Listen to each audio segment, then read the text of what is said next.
Today we celebrate the feast day of Saint Cecilia, one of the many virgins and martyrs in our church. Saint Cecilia is a very strong woman. Why? Because of the persecution that she experienced. And yet, despite of the torture and the suffering, she remained very strong. Siya po ay ipinakasal without her consent. Ayaw niyang makipagkasundo na makikasal sa isang lalaki because she offered her life to the Lord. And yet, wala po siya magawa. She entered into that relationship. At sabi po nila in her wedding day, she offered this song to the Lord. She sang from her heart to God. That is why we treat her as a patron saint of musicians. Before their honeymoon, bago po magsiping kanyang asawa at si Santa Cecilia, sinabi po ni Santa Cecilia sa kanyang asawa na merong nagbabantay na anghel sa kanya. Ayaw pong maniwala ng kanyang asawa, but Saint Cecilia said, if you want to see the angel, then be baptized. So, his husband, together with his brother, were baptized. Naging Kristiyano sila. And going back, finally, his husband saw the angel. That is why he did not touch her. Hindi po sila nagsiping. And Saint Cecilia remained as a virgin despite of being wedded.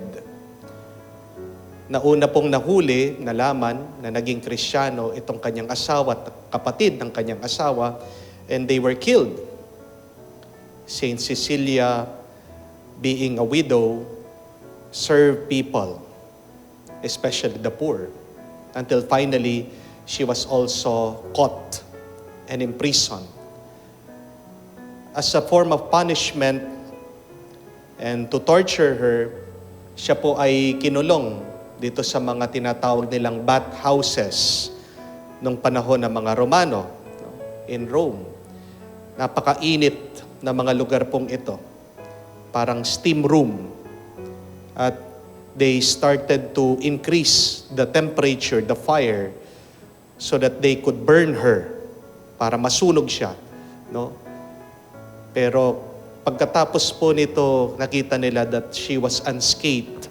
Wala pong galos, so walang haplos, so hapdi sa kanyang balat. No? Walang sunog. So, the next good thing to do to torture her and eventually to kill her was to chop off her head. Pero ito po yung nakakapagtaka. 3 times po tinaga ang kanyang liig. Hindi po maputol-putol. Sabi po nila na nanginginig daw itong kanyang executioner, no? Dahil nagtataka daw itong papatay sa kanya. Bakit naman pinapatay ang napakagandang babaeng ito? 3 times tinaga, pero hindi po ganon kalalim. No? Meron naman nagsasabi na talagang it's a miracle na hindi talaga nagdire-diretso yung patalim. Pero paano po natin alam na napaka-shallow, napakababaw ng pagkataga sa kanya? Dahil nakita nila yung kanyang bangkay, no? It's incorruptible. At nakita nila yung kanyang pwesto kung paano siya tinaga, kung paano siya pinatay. Makikita niyo po na napakababaw lang ng pagkataga sa kanyang liig. Though kahit po napakababaw, she bled. Dumugo. People gathered her blood as a relic. And after 3 days, 3 araw, doon pa lang po siya namatay. Habang pinagmumunihan ko po ang kwento ni Santa Cecilia, sabi ko, ito yung totoong Wonder Woman. Si Wonder Woman, gawa-gawa lang. Pero ito, totoong tao ito. Banal, martir, nagpakamatay para sa kanyang pagmamahal, pananampalataya sa Diyos. And I also started to reflect on the question, how can I be strong? How can we be strong? Paano ba maging matibay at matatag? Dahil concern nating lahat yan eh. Dumadaan tayo minsan sa buhay na tayo'y naghihina. There are days that we want to give up. Especially when we confront our problems. Especially when we remember the debts that we need to pay. Especially when we remember the loss in our families, the death of our loved ones. Especially when we remember how uncertain our future is. Anong mangyayari sa akin, anong mangyayari sa aking pamilya. Nakakapanghina. And how we wish that we can be stronger like other people. Di po ba? Minsan naiinggit tayo. Buti pa siya. But buti pa siya. Napakatatag niya. Buti pa sila. Napakalakas nila. Paano din ako magiging matibay at malakas? Paano ako magiging mas matatag? And you know what, my dear friends? We need 3 things in order for us to become more stronger. Kailangan mo 3 bagay na ito para ikaw ay maging mas matibay at matatag. First one, kailangan mong maging matigas ang iyong ulo. Hard-headed. Father, di ba masama yun? Opo, madalas sinasabihan natin yung mga bata, tigas naman ang ulo mo. O sinasabihan natin yung mga ayaw magbago, mga nalulong sa bisyo. Ang tigas-tigas ng ulo niya, Father. Sinabihan na namin, ayaw pa rin magbago, ganyan pa rin. Yung tigas ng ulo can be applied in vices sa masama. Pero bakit hindi natin subukan i-apply, gawin para sa mabuti, para sa pagpapakabanal ng ating pagkatao at kaluluwa? Hindi po ba? At anong ibig sabihin ng matigas ng ulo? You have a strong resolve. You are committed. Pag matigas ang ulo mo, kahit anong sabihin nila, wala kang pakialam. Pag matigas ang ulo mo, yung gusto mo, yun yung mangyayari. Pag matigas yung ulo mo, paglalaban mo, kahit ano. Di ba may kasabihan, sa taong gusto, maraming paraan. Sa taong ayaw, maraming dahilan. Bakit napakatibay niya? Bakit napakatatag niya? Bakit napakalakas niya? Kaya niyang lampasan lahat ng problema? Kasi yan yung gusto niya. Strong people have this strong desire. And they will go and get it no matter what, whatever the circumstances. Walang problema sa kanila, anumang maging hadlang. Walang makakapigil sa kanila. Ask yourself, what do you really want in your life? At yan yung itanim mo sa iyong isip. Tigasan mo ang ulo mo at sabihin mo, ito ang gusto ko. Kung kayang gawin ng mga masasamang tao na maging matigas ang ulo, bakit hindi natin gawin din tayong mga may pangarap sa buhay na gusto nating mapabuti ang ating buhay at ang buhay ng ating mga pamilya? Si Santa Cecilia, tigas ang ulo.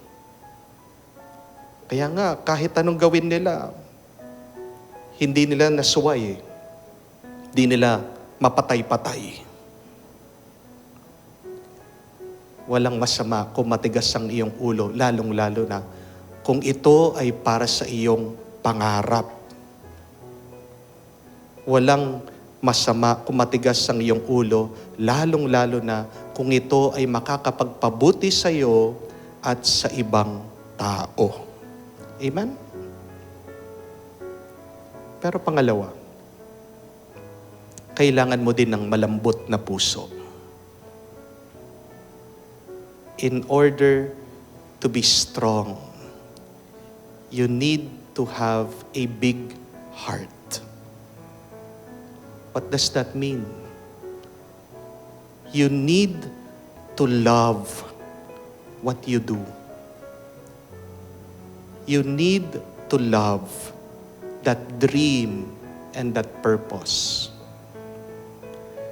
Fear can motivate us. No? Pero yung takot, agad nawawala. Ano yung nagtatagal? Pagmamahal. And there is a great power with love. Do not underestimate the great power of love. Meron po mga kwento tungkol sa mga magulang. Pag nakikita nila ang kanilang mga anak ay nasa panganib, lumilitaw po yung kanilang supernatural na lakas. Ang tawag po dyan, adrenaline. Meron pong isang nanay na nung naipit yung kanyang anak sa kotse, napakalakas ng nanay, nabuhat po niya. Meron pong tatay, nakikita niya, nahuhulog yung kanyang anak, napakabilis. Nasagip niya ang kanyang anak. Saan nanggagaling yung lakas na yon ng magulang? Sa pagmamahal sa kanilang mga anak. Ngayon, alam mo na ang sagot. Alam mo na ang rason bakit nangihina ka. Kasi nawawala na yung pagmamahal mo. Di ba? Pag nawawala na yung pagmamahal mo sa asawa mo, pag nawawala na yung pagmamahal mo sa pamilya mo, pag nawawala na yung pagmamahal natin sa ating bansa, tayo nanghihina. Anong magpapalakas sa atin? Ating puso ng ating pagmamahal. Have the heart. Have a strong love. Malambot ang puso, puno ng pagmamahal. Yan na nagpapatibay sa atin. Yan na nagpapalakas sa atin. Pero pangatlo, at kahuli-hulihan, kailangan mo din magkaroon ng malaking pananampalataya. A strong faith. And what does faith means? What does faith mean? It means you believe that nothing is impossible. Pag naniniwala ka na walang imposible, sige lang. Lalakas ka. Lalaban ka. Pero kung sa umpisa pa lang, sinasabi mo, hindi mangyayari yan. Di ba? nanghihina ka na. Anong ibig sabihin ng faith, ng pananampalataya? Ito din ay isang relasyon natin. Isang magandang relasyon sa Diyos. Na naniniwala tayo, hindi tayo pababayaan ng Diyos. And if you have a good relationship, you will have great strength. But if you have a bad relationship, you will always feel weak. Kailan ka tumatapang? Kailan ka nagkakaroon ng lakas? Kung alam mo, meron kang kasama. Kailan ka napanghihinaan? Kung napansin mo, iniwan ka na mag-isa. Di ba, kakayanin natin ang anuman suliranin kung alam natin, sama-sama tayo. Meron kang kasama, meron kang katuwang. Kaya nga napakahalaga po ng pananampalataya eh. Kasi, kahit na mag-isa ka, iwan ka man ng asawa mo, magulo man sa pamilya, alam mo ang Diyos, hindi ka niya iiwan. Have that great faith. You will have that strength every day. And you would achieve the impossible. Alam niyo po ang tibay, ang lakas. Nasa atin na yan eh. Binigay na ng Diyos sa atin. God has already graced us with strength. Anong kailangan natin gawin? We need just to discover it within ourselves. Kailangan mo lang makita. Kailangan mong gisingin at kailangan mo pang palakasin. You need to enhance it. Huwag mong hanapin sa labas. Huwag kang mainggit sa ibang tao na mas malakas kesa sa iyo. Kasi the good news is, my dear friends, you are already strong. We are already strong. We just need to believe it. We just need to remember it. We only need to feel it. It is already here. God has graced us. Kung nakayanan na mga banal at martir na maging malakas sa gitna ng problema, kung kaya din ng ibang tao, kaya mo. And that is the good news. We pray that Saint Cecilia would always pray for us and inspire us to be strong. Kaya natin yan. Sa tulong ng Diyos at sa lakas na pinagkaloob niya sa ating lahat. Amen.